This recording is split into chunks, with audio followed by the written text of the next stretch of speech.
सोचिए, एक ऐसा स्कैम जो आपको रोज लूट रहा है, लेकिन आपको इसका पता भी नहीं चलता।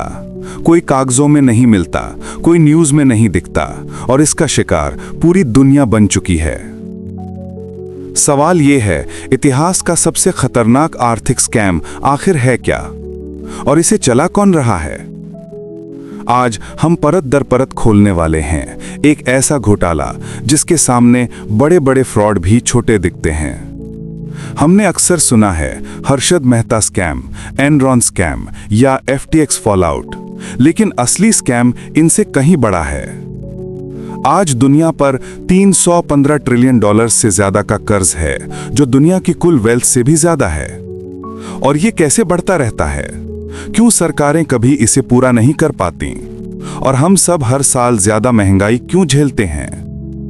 इसकी जड़ में है एक ऐसा धोखा जो किसी एक व्यक्ति का नहीं, पूरे सिस्टम का है। जरा इस सिस्टम को एक कहानी की तरह समझते हैं। मान लीजिए दुनिया एक विशाल गेम है, मनी मोनोपोली गेम। इस गेम में 3 खिलाड़ी हैं, सरकारें, बैंक और आम जनता, यानी आप और मैं। जब सरकार को पैसे की कमी होती है, वो टैक्स नहीं बढ़ाती, वो एक आसान रास्ता चुनती है, नई करेंसी प्रिंट करना। लेकिन यहां ट्विस्ट है, सरकार खुद प्रिंट नहीं करती, ये काम बैंक करते हैं डिजिटल तरीकों से, और बैंक ये पैसा कर्ज के रूप में बनाते हैं। यानी दुनिया की ज्यादातर करेंसी असल में कर्ज है। हर नोट, हर डिजिटल बैलेंस कर्ज का वादा है, पैसा नहीं। अब जैसे जैसे कर्ज बढ़ता जाता है, महंगाई भी बढ़ती जाती है, पर नुकसान किसका होता है? हमारा, आम लोगों का। फायदा किसका? उन्हीं संस्थाओं का जो इस पैसा निर्माण सिस्टम को चलाती हैं। लेकिन सबसे ज्यादा खतरनाक मोड़ तब आता है जब यह सिस्टम अपने ही वजन से टूटने लगता है। 1997 Asian financial crisis, 2008 housing crash, 2020 money printing boom. हर बार दुनिया सोचती है अब सीखेंगे, लेकिन सिस्टम पहले से भी तेज चलता है।